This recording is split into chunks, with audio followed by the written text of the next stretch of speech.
Hey guys, welcome back. In this lecture, I'm going to discuss few very basic but must know concepts or questions from the database point of view. By knowing these things, you can be a better backend developer, and this is not only from the point of view of a Rails developer, but these concepts are independent of all programming languages and just related to the database. No matter what framework you will choose for your application development, you will definitely choose a database, and these concepts will definitely help you.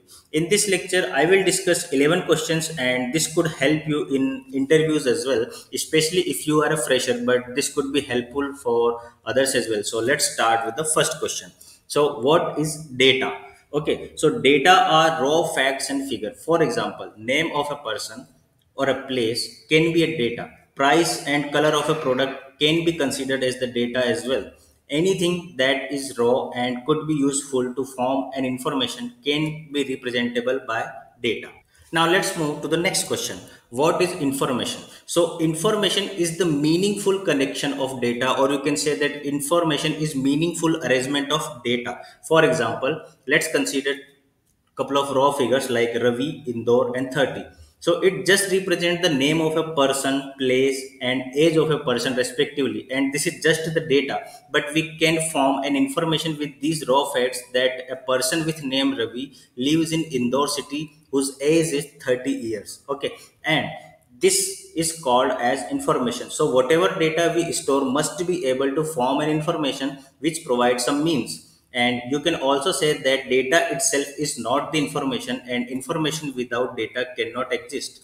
Now let's move to the next question. What is database? So database is the collection of data that contains information relevant to an enterprise or business. Without database, you cannot assume a business to be exist. For example, let's consider an example of social media application. A social media app always stores the data about users, their posts, comments, files, and so on. And you must create format to store this data into application. Okay, there could be different types of databases like SQL databases or relational databases where the data is stored in the tabular format and rows and columns, and other types of database is no SQL database where the information can be stored as documents. Both has some advantages and disadvantages, and selection of the database will totally depends on your choice. However, it is also possible to start with any of the database types and can be changed over the time as well. Okay, now the next question is, what is record in database? So a record is a collection of data in a table or document. For example, if you have a user table and you store some attributes like username, email, contact number, address, then all values of these attributes form a record in the database. Okay, now let's move to the next question, that is, what is database instance and database schema? So databases can change over the time as information is inserted and deleted and updated. The collection of information stored in the database at any particular moment is called an instance of the database. The overall design of the database is called the database schema. For example, if you have an application with 5 tables in the database, then these 5 tables will form the schema of your application, and the number of records in each table will denote the instance of the schema. A database instance may change frequently, but the schema is something that changes infrequently. However, the changes in the database schema also depends on the current state of your application. If your application is in initial development phase, then changes into schema might be frequent, but if your application is rich featured, enabled, and a lot of development work has been done already, then your schema may change infrequently.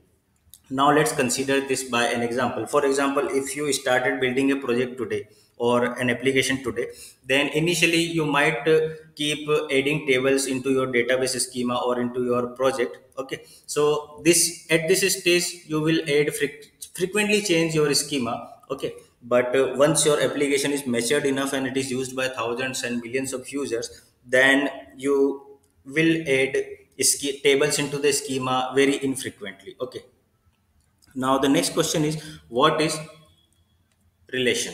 Okay, so a relation is usually is the table which contains the data in form of rows and column. Every column has a type associated with it. Each row in a relation represents a record or tuple. Okay, a relation can be connected to other relations as well, and that forms the relationship like one to many to many, one to one, and so on. Okay.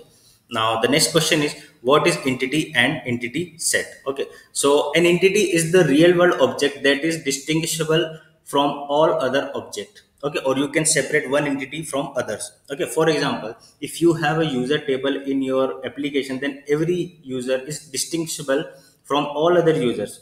Every entity has a set of properties that we call as attribute. For example, a user can have name, email, address, contact attributes, and these are also known as users properties as well. We store these properties as data in the database, and then we use these data to form the information about that user. An entity is referred to a record or a row in a relation. Okay, here by relation I mean we are considering the relational model or relational database. Okay. An entity set is the set or collection of entities of same type. An entity set is referred to a relation. In object relation mapping, an entity set is referred to a class, and an entity referred to an object of that class. Okay. Now let's switch to the next question, that what is primary key? So a primary key is a unique identifier for a record. It is a key in a relation that is unique for each record. A relation can have only one primary key in it, but choices to decide a primary key can be multiple. Okay. I mean there could be multiple candidate keys that can uniquely identify a row, and you need to choose one of those candidate keys to decide your primary key. Okay. And a primary key can be a single attribute or combination of multiple attributes. Okay, a primary key always satisfy the not null and unique key constraint. Why? Because if your table has the primary key, then its value must be present to define the atomicity, and it must be unique. You cannot have two tuples with the duplicate values for the primary keys. Okay, so we can say that a primary key always satisfy the not null and unique key constraint. Okay, now the next important question is, what is foreign key? This is very important. Why? Because whenever we need to implement the relationships in the database, we need to deal with the foreign key.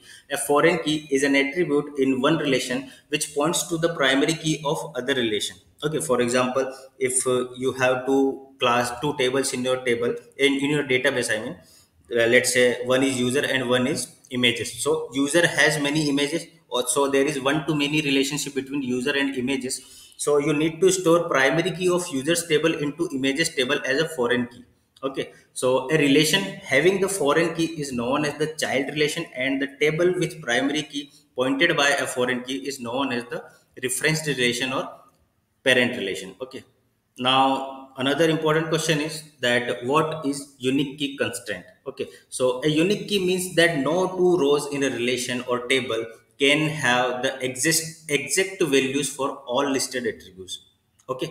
A unique key can be a primary key, a candidate key. With the unique key constraint, you can ensure that every row in the table is unique. There might be some attributes with the same values, but no two rows can be entirely same. For example, if you have a user table, okay, and you have attributes for user like name, email, roll number, or something else, then suppose you added unique key constraint on the email and roll number. Okay, so now multiple users with the same name and same contact number can be available, can be exist, but you cannot have multiple or more than one user with same email. So that satisfy the unique key constraint. And when your relation has the primary key exists, then it's okay if you don't define any other unique key constraint.